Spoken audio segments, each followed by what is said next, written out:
I'm here at the ICANN54 meeting in Dublin with Jonathan Robinson, the chair of the GNSO Council.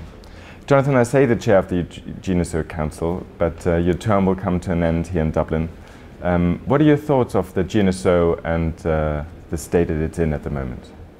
Well, I think we're in a good state in many ways. I mean, we've done a lot of work to make sure that things operate smoothly and that we work in an effective way.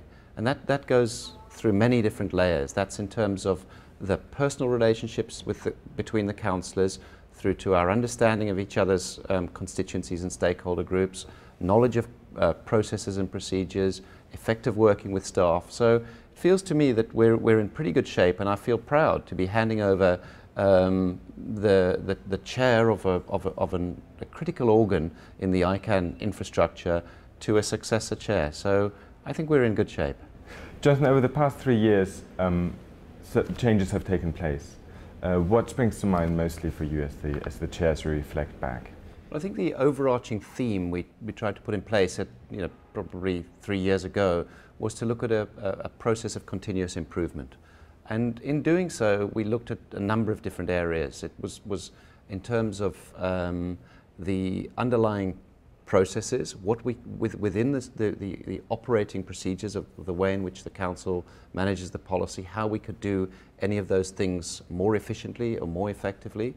For example, when we now do the preparation of an issue report, we put a draft charter in there that the council is not obliged to accept, but has the opportunity to accept. If the council accepts that, we end up with a more efficient start to the PDP process. What's the secret sauce, if you want? What makes the council work and tick? We've concentrated on a number of different areas. We've concentrated on where we can improve those processes and where we can get greater throughput. We've concentrated on how we might best rely on the staff that support the council, and the staff are able to take on significant amount of work, provided we trust and have an effective working relationship with the staff. We need to have good interpersonal relationships between those councillors, because we're often dealing with quite contentious matters.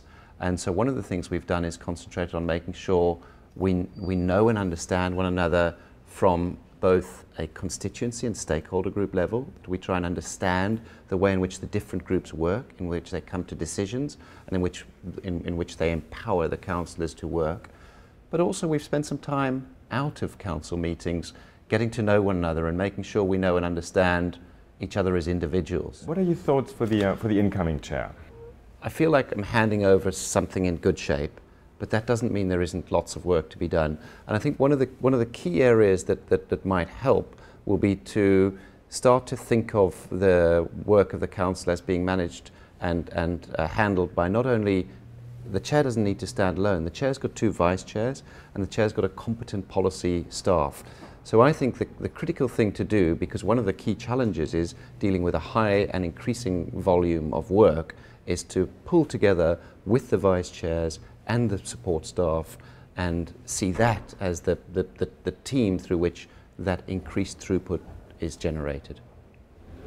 Jonathan, thank you very much for your time, and good luck for the future. Thank you very much.